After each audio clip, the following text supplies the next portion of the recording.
Hello, everybody. Thanks for joining today. We're picking up on part 4 of my ongoing Chrono Trigger stream. Um, as anyone who's followed my work knows, I'm a big Chrono Trigger fan, so it's been a lot of fun. Getting to play through my favorite game while also kind of revisiting it in a way that comes out kind of through conversation, which makes me appreciate it in new ways.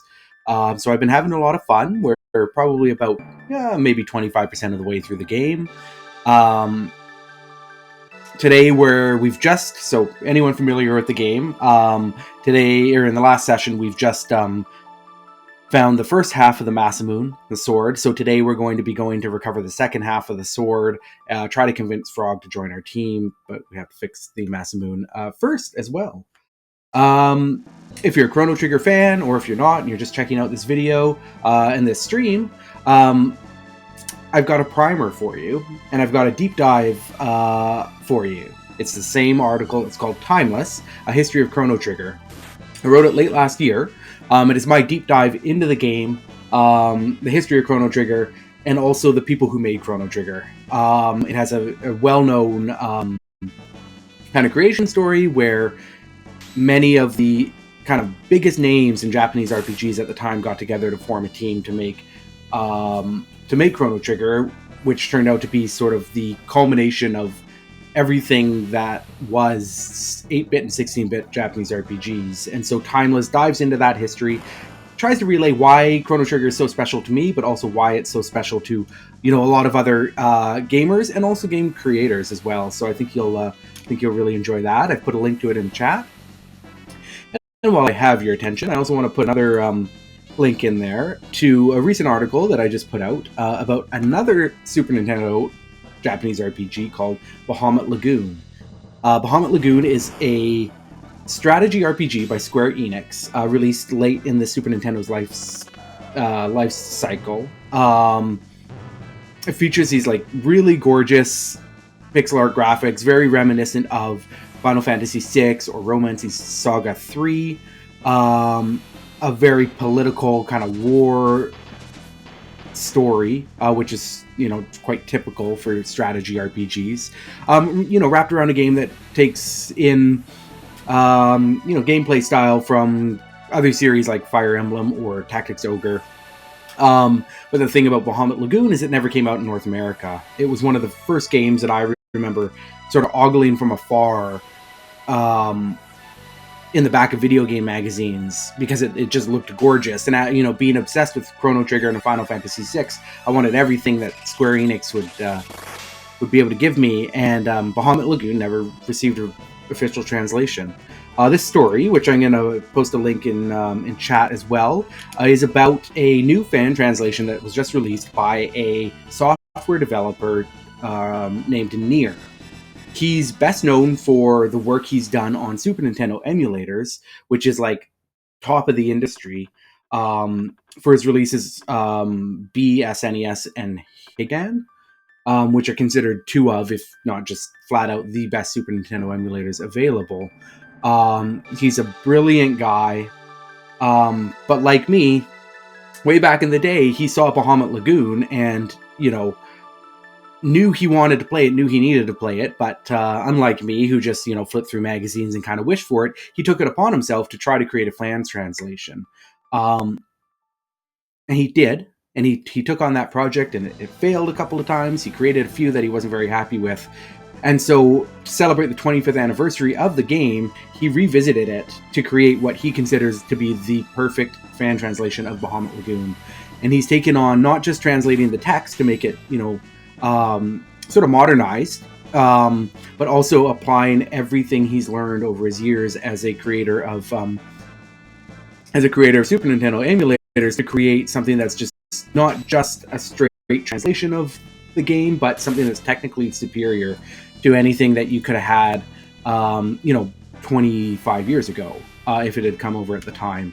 It's a really impressive project. Nier's body of work is incredibly impressive, and he is a very just well-spoken, articulate, interesting person who can convey a lot of complex ideas and philosophies and techniques in a way that's just eminently readable and interesting. So I really I hope you check that out if you like Chrono Trigger, if you like Japanese RPGs, if you're familiar with Bahamut Lagoon or not. I think you're going to find a lot in there to like. The patch came out yesterday. It's free to download. You'll need your own legally acquired copy of Bahamut Lagoon to apply the patch to. But if you have access to it, the capability of playing it, I highly recommend it. I'm going to be streaming it later this week as part of my newsletter, Astrolabe, which you can see right above me here. It's aiden.substack.com. I put out regular issues, and one of the columns I do there is called Late to the Party, where I play old video games, usually for the first time, and then write about them. So tune in later in the week, and I'll give you a taste of what to expect from Nier's translation of Bahamut Lagoon. But thank you for listening. Let's get to the meat of this stream, which is the Chrono Trigger. The Chrono Trigger portion. So as you can see, I'm about 2 hours into the game. I'm using a maxed out New Game Plus file with max level characters and everything. So generally a New Game Plus playthrough takes me around 9 to 10 hours. So we're probably about a quarter of the way through the game now. We're in the Middle Ages. We've just found the Masamune, and a little hero, or a little kid who is purportedly the hero of legend, was supposed to find the Masamune, but he was actually just a kid. And so we found the Masamune, and now we're going to kind of resolve all of that. So this is his house. This is Tata. And one of my favorite things about Tata, and I only kind of figured this out, or was kind of made aware of this from a Retronauts podcast not that long ago, but Tata is a kind of throwback to the Dragon Quest hero in his design, but also you'll notice that unlike every other sprite, he's walking in place, which is a trope taken directly out of the Dragon Quest series, which of course was created by Yuji Horii, who was one of the co-creators of Chrono Trigger. So Tata he's sort of a deconstruction of the trope from that game, which often has a chosen hero who then goes on to become a powerful character in the story and defeats the ultimate evil. Whereas Tata is this kid who's supposedly the hero, but in that all just kind of falls apart because he's actually just a kid. It's a really cute little nod to the Dragon Quest series.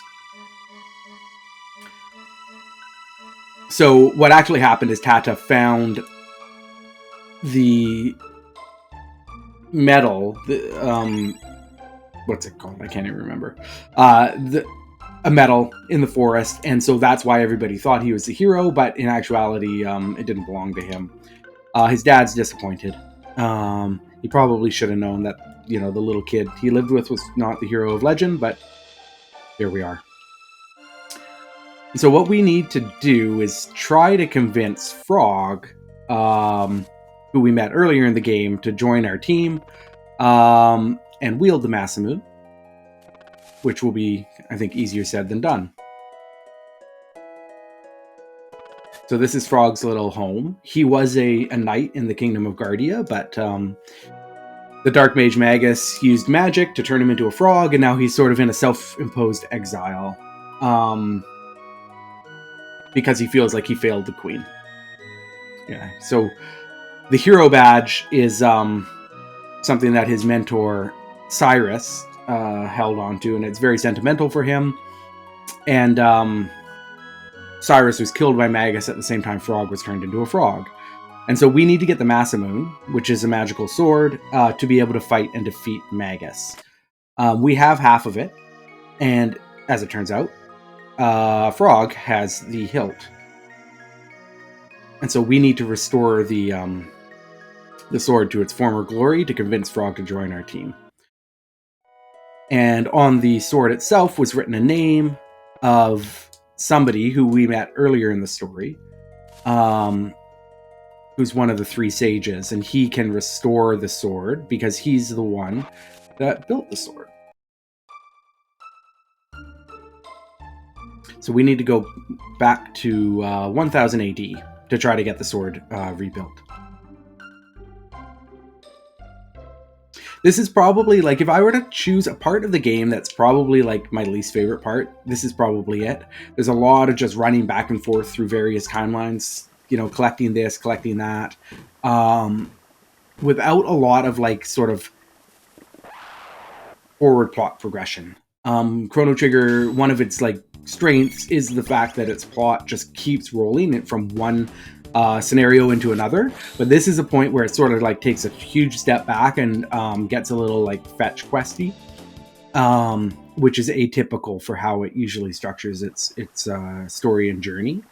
And so, I like individually, I like the different parts during this time in the game. I like the mountains when you go find the Massa Moon, having to restore it by going back in time. It's your first introduction to 65 million BC.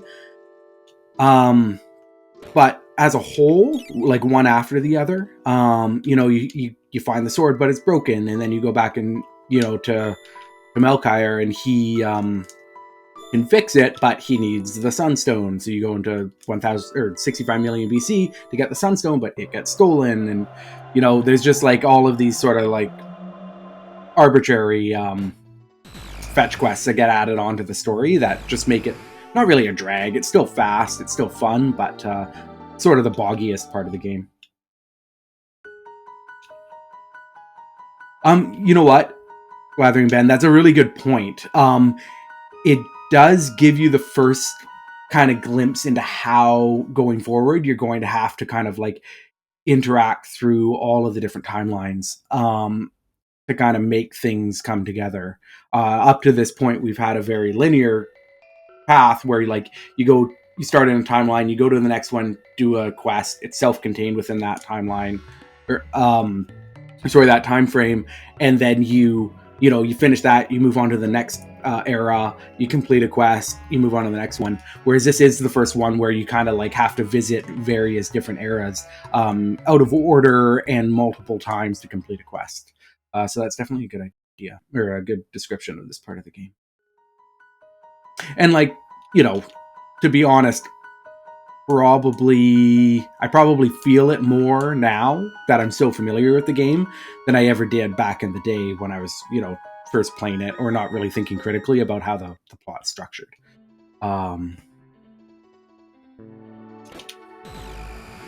So now we need to get the red stone from I keep calling it the sunstone, don't I?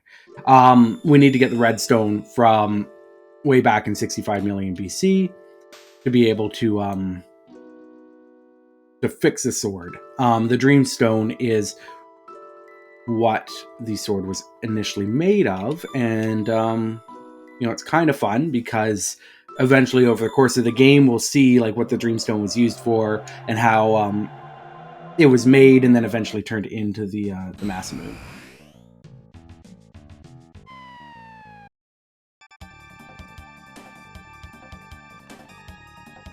I've always thought this scene is funny on New Game Plus runs because I have these fully maxed out characters who are super strong. I can take out as many reptiles as you throw at me. But as we come up on the next part of the scene, they kind of get backed into a corner by like 5 reptiles. And narratively, they have to be, we have to pretend that they're under threat, but of course my characters aren't. Okay, yeah, that's interesting. So, I wonder if this is a point in the game where a lot of people kind of start falling off, especially on replays.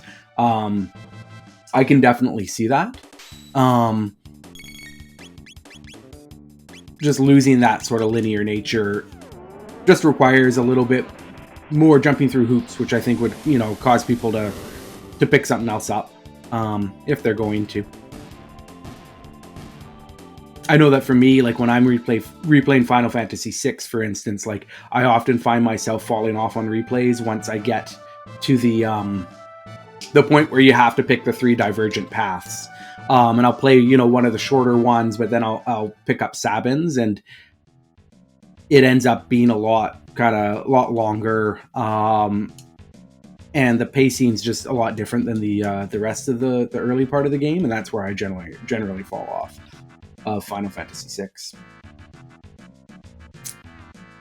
So I like Isla a lot. She's funny. I like Chrono Trigger because it has, its strongest physical attacker in the game by far is a woman. Is she a little tropey? Yeah, she wearing a cave person bikini. Yeah, she is. But she's also really strong, really confident, and plays a great role in the story. Like, I think that she's a great natural foil to somebody like Luca, and I think she also sort of like gives some Marl something to kind of aspire towards. Like, Marl has a lot of like ideas of how she wants to be, a strong leader, and I think that Isla, kind of portrays a lot of that, just like no nonsense leadership. So narratively, she doesn't have a huge role in the story compared to some of the other characters, but I do think she brings a lot of personality and character to the game.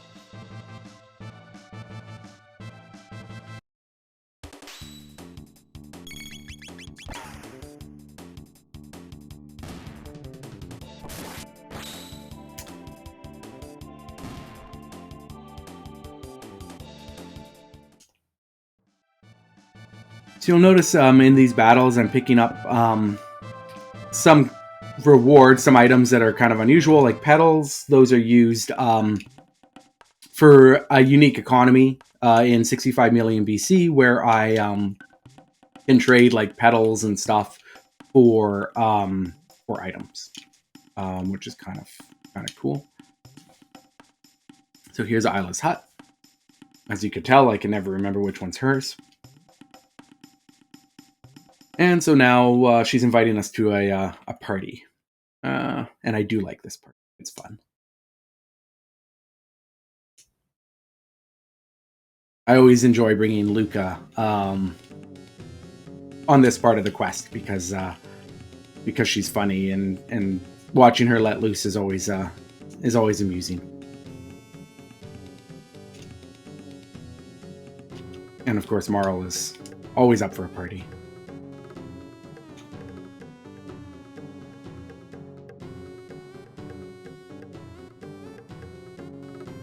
So this is Kino, who is Isla's partner. He feels a little threatened by Chrono showing up right now.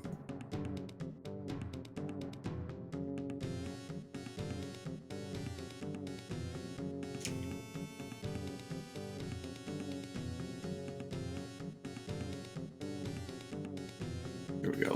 Luca's imbibing, which is not going to end well for her.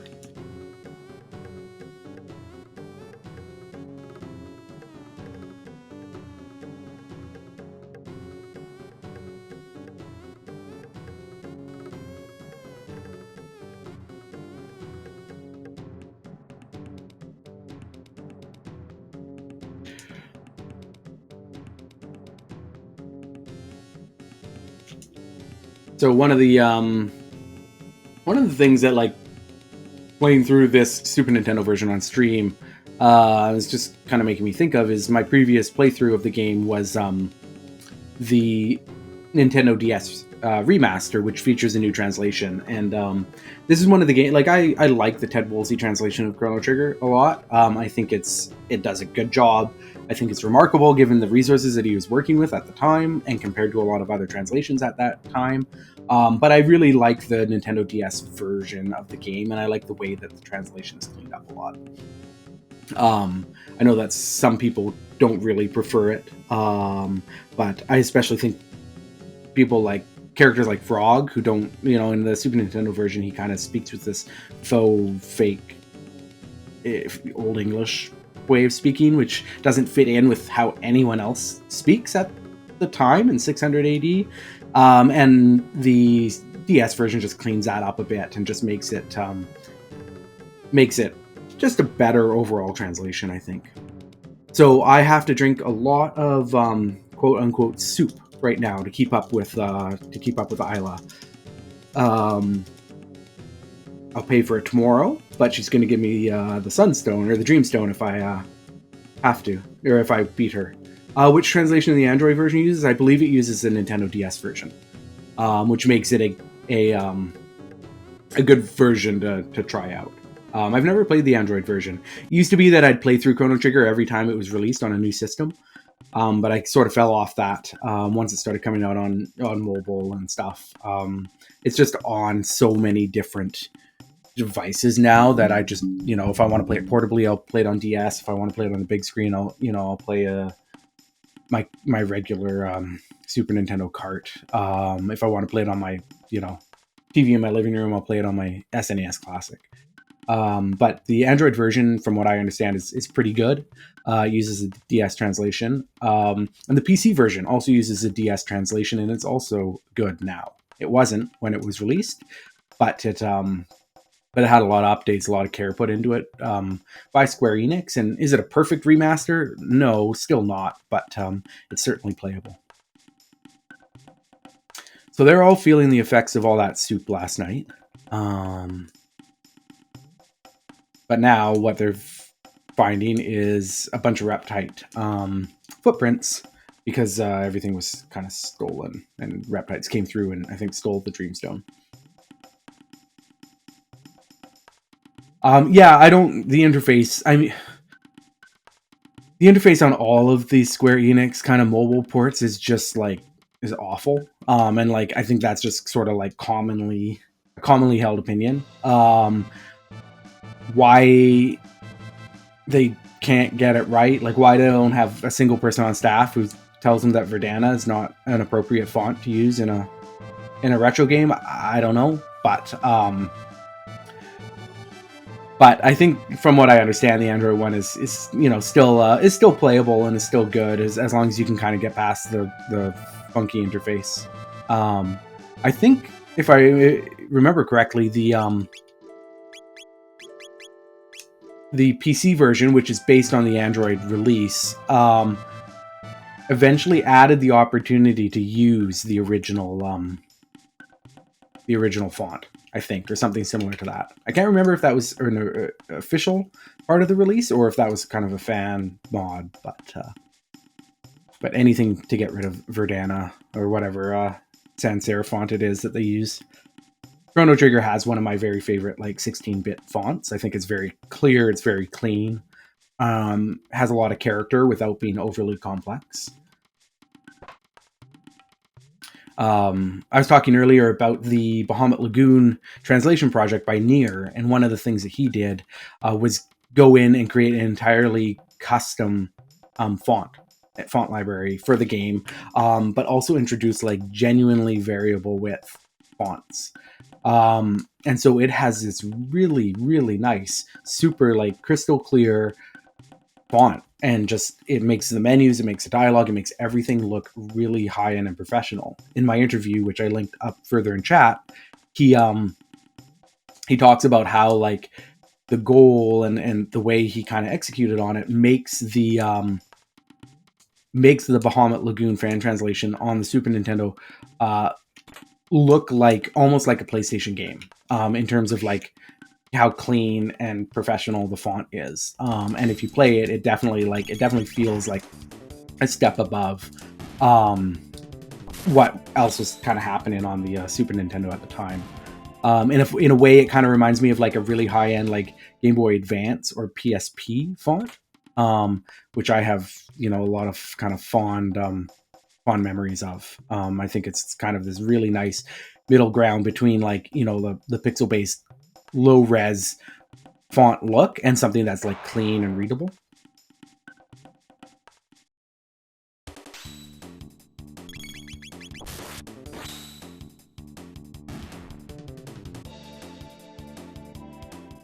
So this forest maze is just it's nothing much to it. It's just a dungeon just to kind of tack on a bit of added time and challenge to this part of the game. There's no boss, there's no if I can remember how to navigate it. There's no boss, there's no there's nothing really funky going on here. It's just a maze, and then when you get through to the end, you get to the next step of the dungeon, basically.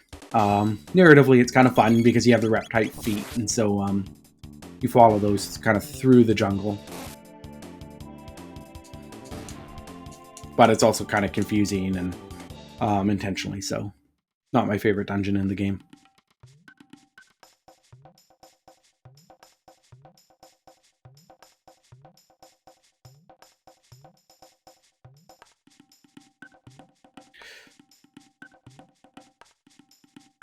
But we're almost done. There we go.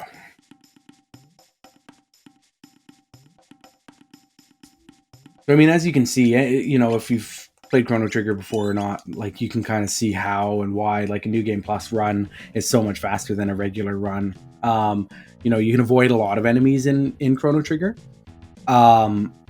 which helps a lot, because you're not having to level up. You can just sort of, like, you know, do whatever you need to avoid enemies. And once you know sort of the critical path through dungeons and stuff, you can really get through the dungeons a lot more quickly. And I mean, like, even if you're just doing a fresh playthrough and just know the dungeons, they're also fairly quick, but you are wanting to battle a little bit more, and that slows things down a lot. I did a fresh playthrough on my SNES Classic maybe a couple years ago, and I think it took me about twice as long as a New Game Plus playthrough. It was like 17 hours or something like that. That was me, you know, taking my time as well. So probably, you know, it could have been faster, but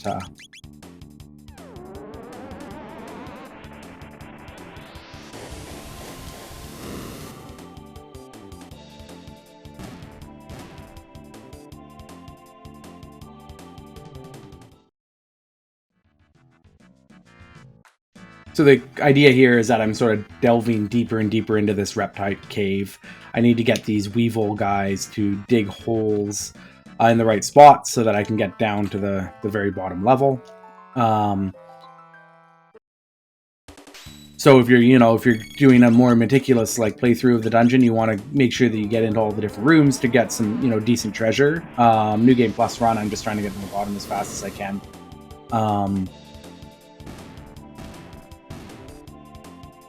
And that's usually trying to stick to, if I remember correctly, you want to stick to sort of the right side of the screen, in terms of where the weevil things have dug holes. Yeah, so this is the bottom floor. Bunch of reptites running around. As long as I don't run into them, we don't have to fight them.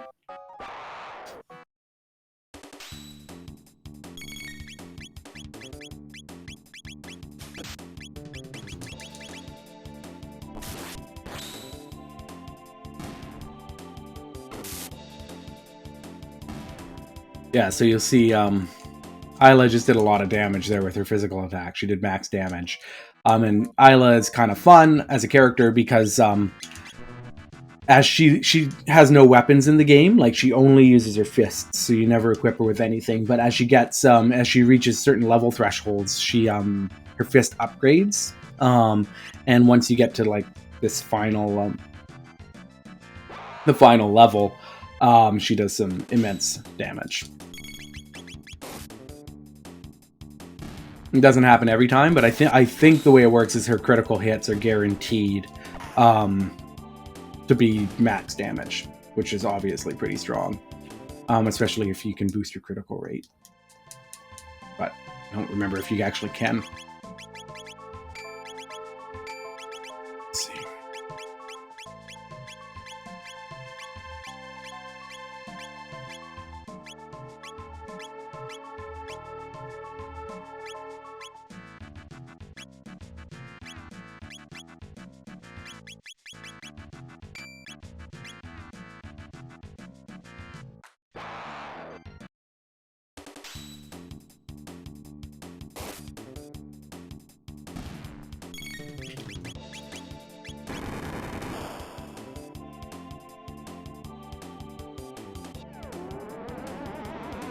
This is sort of our first introduction to reptites in the game. Reptites are sort of a dinosaurs type kind of sentient being who existed before humans existed. They get wiped out when Lavos arrives.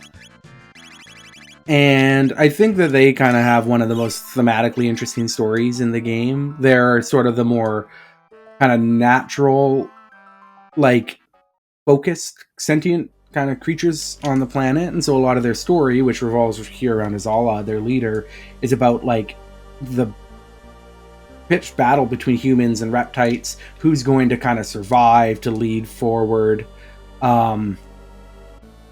You know, civilization.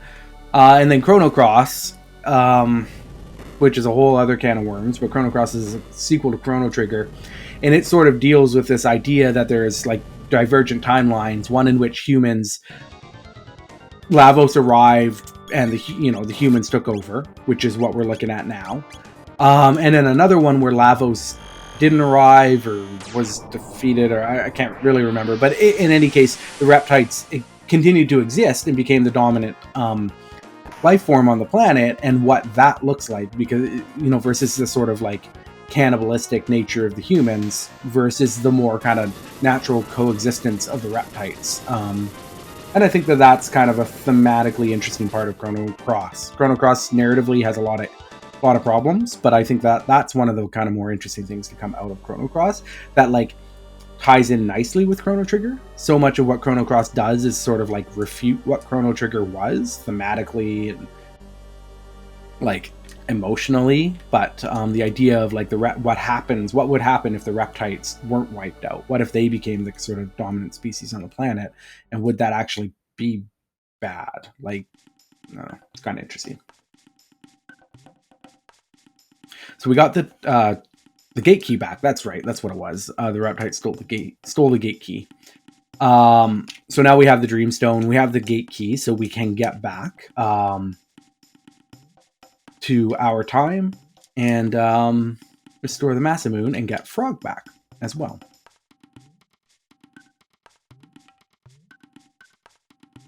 And then once we have Frog back, we can head over to Magus's castle. So the idea here is that we've figured out that Magus is I guess we don't know for sure yet, but Magus is trying to summon Lavos because Magus wants to destroy Lavos for some personal reasons.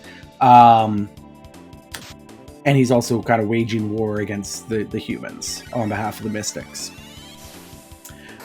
And so I think during this stream, we'll probably get to the point where we recruit Frog, make our way through the Magic Castle, or the Magic Cave, and then end up at Magus's castle, and that'll be a good point to wrap up. This also marks sort of the first kind of big climatic twist, I think, after we defeat, finish Magus's castle, and then kicks off what's probably my favorite part of the game, which comes after all of this, which is the Age of Enlightenment, Zeal, the Ocean Palace, and all of that. I think that that's probably a part of the game that stands out in most fans' minds as kind of the most unique narrative element of Chrono Trigger. It was kind of unlike anything else that was on the Super Nintendo at the time. And the idea of, there being this enlightened society with everything, and the subjugation of the non-magic people, the Earthbound ones who have nothing. I think thematically it's a very strong kind of heartbeat to Chrono Trigger. And meshes in well with sort of Marl's overall story arc, which is like self-sacrifice in the name of greater good.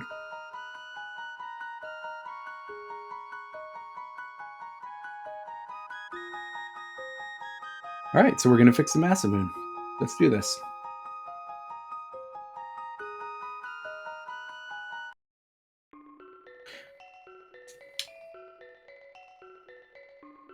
So at this point, you're going to have either Luca or Robo in your party, and I believe one of them will always step forward to help with this process.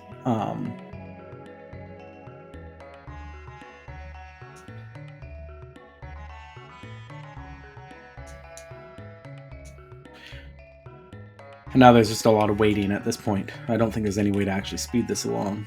I kind of like it, though. I like the idea that Chrono and Marl are just sort of like, you'll have to twiddle their thumbs, and the player themselves has to just sort of like wait. It's just kind of funny. Luca and Melchior are both, stuck in their processes. They're doing their thing, and there's nothing we can really do to help.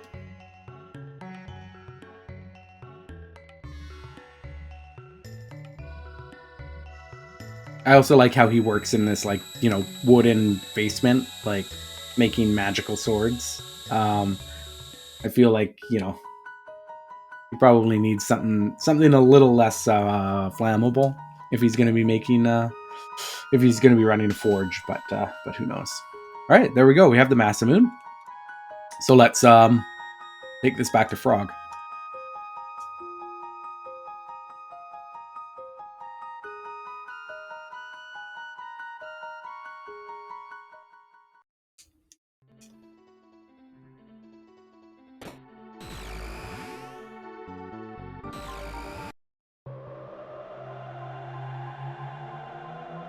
I think, well, yeah, so do you have to have Luca in your party, or can someone else help? My recollection is that you can have Luca, you have to have Luca or Robo in your party. That's just, you have to have 3 people, and one of them will be Luca or Robo. And, oh my gosh, it's the last one. And one of them will help. So if you have Robo, he'll help. If you have Luca, she'll help. I think Luca is the default, so if you have both of them, then Luca will help. But you technically can't go to that scene without somebody already in your party who will help in the process. I said this on last stream, probably the stream before, but this battle here is is Chrono Trigger's singular flaw. During a period of the game, the first half of the game, you run through Truce Canyon a ton of times, getting back and forth between time periods. It's the only way to get to 600 AD. And you have to fight that battle in and out every time. Which to me just seems like a little, user experience issue. It would be one thing if, first time through the canyon, you run into it by accident. But I don't want to fight it, 15 times over the course of a playthrough. Speedrunners have a very meticulous way of using, pausing the game to be able to get through it without hitting that battle. But it's like you have to be like frame perfect, and I nowhere near that level.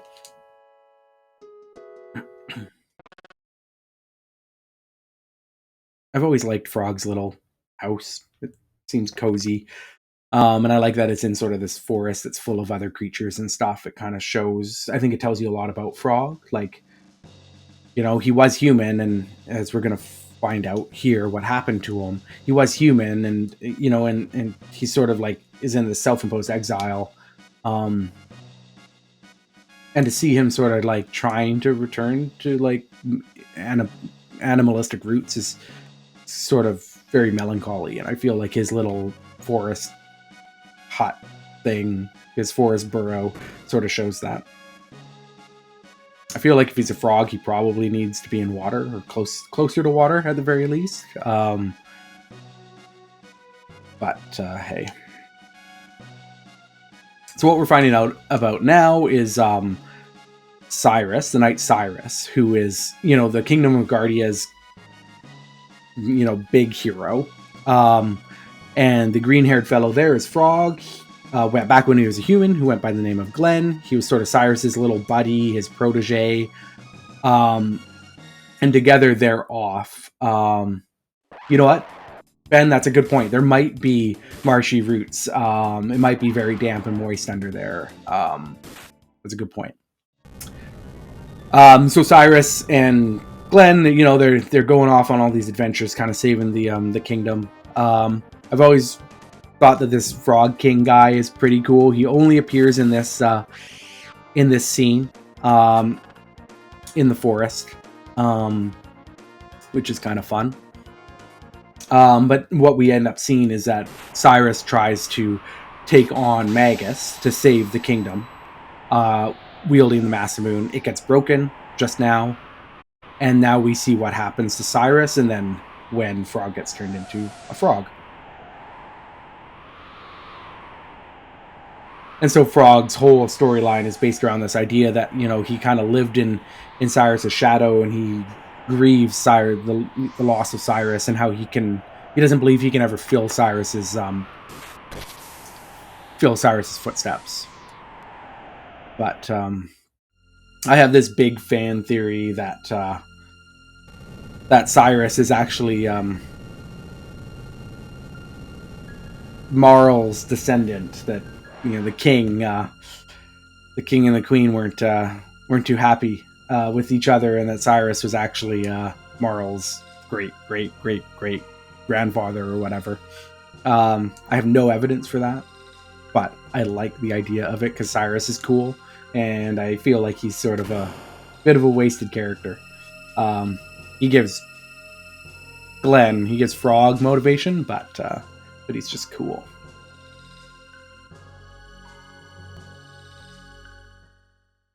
So in that scene, you see Cyrus was killed, the Masamune was broken, and then Glenn was turned into a frog. And that sort of gave Magus and his army the leg up on Guardia to be able to kind of move forward with their plans to neutralize the humans so that Magus could create a world run by the Mystics.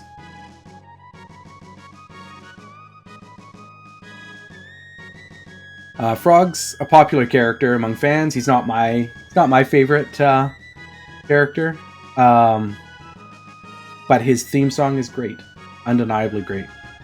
Yeah, that is one of the few instances, Ben, in the game where Ozzy doesn't play the role of like sort of like bumbling comic relief. Usually when he shows up, you know, like he's having, you know, he has trouble. He runs into issues. You know, own goals. But in that instance, Ozzy is sort of playing like the straight right-hand man, and that's interesting.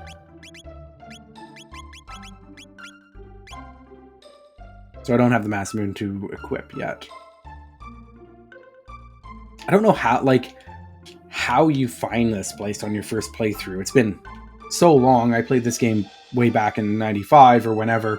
I don't, you know, like, I know the world map's not very small, but there's like no indication really that you can go to that mountain. Other than that, it just exists sort of on its own. I'd be curious from people who have, you know, played it for the first time, whether some people kind of get lost at that point, trying to figure out where to go.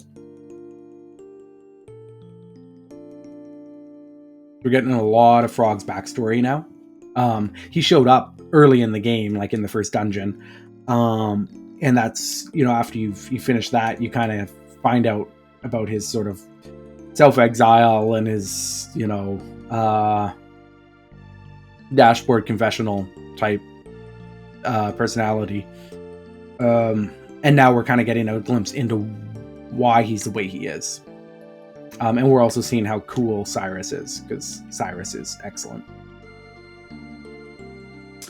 Yeah, I'm not surprised to hear that, Ben, that this is I think this is probably a place where a lot of people get tripped up. You get Frog back, and then you're supposed to go to Magus's castle, but there's like been no indication even where Magus's castle is. And I feel like that's something that like newer games do a bit better, is they would have signposted Magus's castle a little better. You know, even if it was just a scene of, you know, the map scrolling by during a narrative moment or something like that, so that you would have some idea that that mountain at the very least is close to Magus's castle. So I wouldn't be surprised if you're not the only one who either put the game down or found a walkthrough, or, you know, in 1995 you're maybe figuring it out on the schoolyard or posting on a bulletin board somewhere. But I think if you go, I'll test this out after this cutscene, but I think if you wander far enough over on the continent, you can get a little glimpse of Magus's castle, which I suppose might be a hint that you can go into the mountain. But coming up is one of the coolest parts of the game, which is where Frog uses his magic sword, the Masamune, to cut a mountain in half, revealing a cave that leads right to Magus's castle. Presumably this is what Magus uses to transport his troops, you know, over to Chrono and over to this continent to be able to run the war that he's running. So it's not really like cutting a hole, like a new hole into a castle, but sort of opening like a magic hidden gate, I suppose.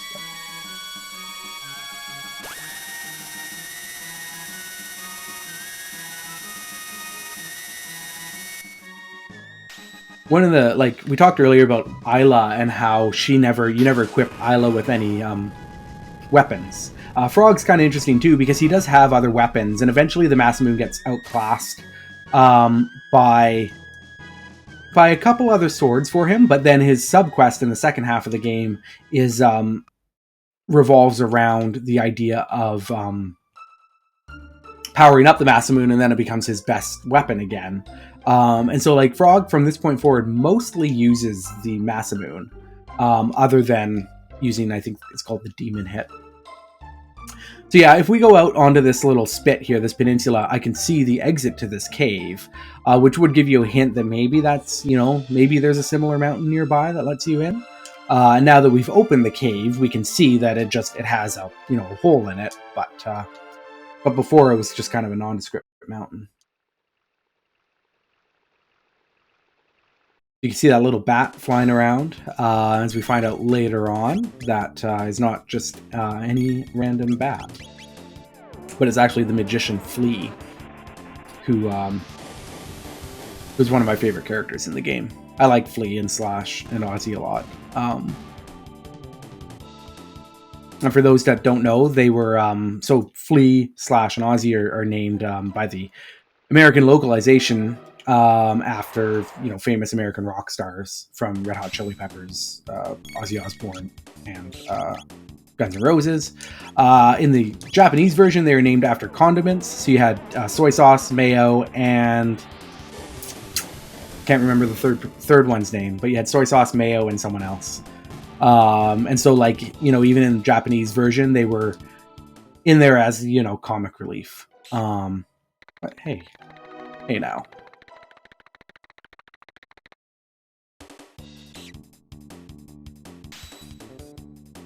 Oh, there you go. Something new about the game. I find that, like, even after 25 years of playing Chrono Trigger, many times through, I still find out, fun little things. Whether it's, like translation tidbits like that, the names of the Magus' generals, or, I only found out about a year ago that you can equip items from the shop screen in Chrono Trigger. I played it so many times and just never figured that out. And so I'm constantly finding just little small details like that. I talk a bit about them in my history of Chrono Trigger, which I linked up further in chat. And then there's just tons of stuff like detailed online about the game also.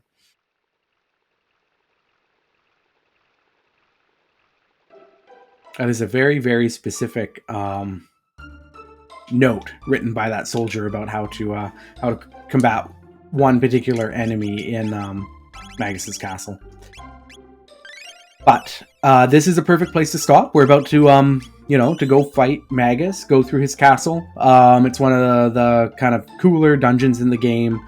And once we reach the end, we fight one of the best boss battles in the game, and then kick off like probably the big second act of the game as well, where things really kick into overdrive from a narrative perspective. So we're gonna wrap up here today. My lunch break's over, so it's time for me to get back to work. I appreciate everybody who came by today, dropped in on chat. Anybody who supported Astrolabe, my newsletter here, aiden.substack.com. I write about retro video games. I also write about science fiction, fantasy books, writing, nerd culture, just anything that kind of appeals to me. It's a free subscription. You can hop on over there, subscribe for free. You can get all my back issues, so you can read through everything that I've written about before. I played lots of other retro games on there. I've played what have I played? Ogre Battle. I've played an Avatar game on the Game Boy Advance. I played 7th Saga recently, so you can read about my experience with all of those. I also archive all of these videos, all of my streams on YouTube at youtube.com/AidenMoher. So you can go find the stream of this video if you missed some of it later today. You can also find the first 3 parts of this Chrono Trigger playthrough, as long as other retro game playthroughs. So I really appreciate you coming by. I appreciate all the support. Hit me up, aiden.substack.com. And thanks for stopping by. I appreciate it. All right, you have a great day.